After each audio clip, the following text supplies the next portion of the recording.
Let's think of a situation where there's a small child in a supermarket on the ground, kicking her heels into the ground, screaming at the top of her voice. She's screaming like a banshee. She's going completely nuts. She's grabbing anything and everything within her reach and trying to pull it off the shelf. And you are desperately trying to ignore her, and you're getting tut-tut looks from the other shoppers, and it's all very unpleasant. It is a scenario that is not infrequent and that many parents will experience, and often repeatedly. What happens when this is going on? Well, we talked last time about parents losing the plot and having to calm down and then remedy the situation afterwards. And this is basically what we need to do in this situation as well. We need to let the child have the time and the space to calm down, to get control over her brain, over her mind again, and then debrief. Now, we're not going to demand an apology.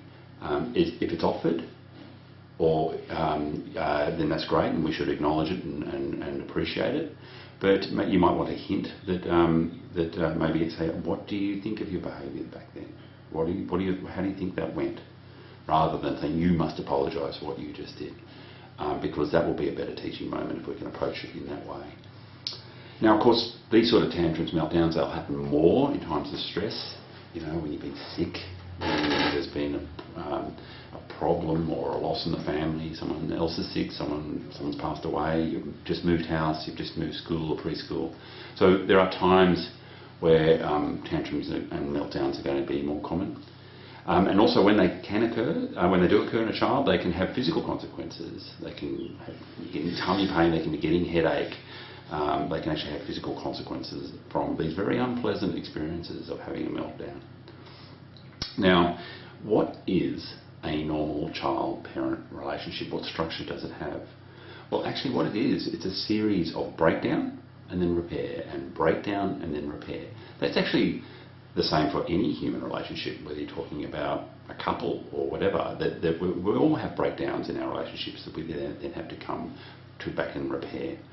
It's actually only unhealthy, or becomes unhealthy when there is repeated breakdowns that are not repaired, and that's when relationships get into trouble.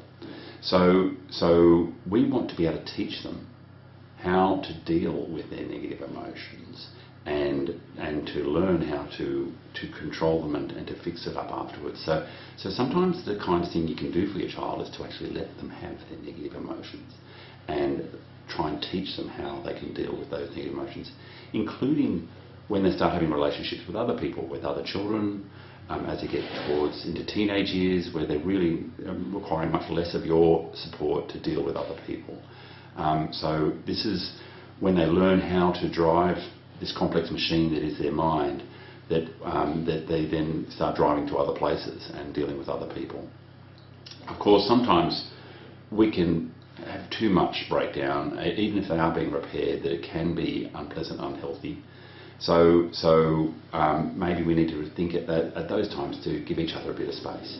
To say, look, and you can tell them, I just need a bit of extra time, I need to get away and calm down, I'm just finding it all a bit too stressful. So sometimes we need a bit more time to be alone so that we're not together alone. So yeah, but that's what we're trying to do. We're trying to teach them how to deal with their negative emotions and to be able to repair the relationship that you have with them.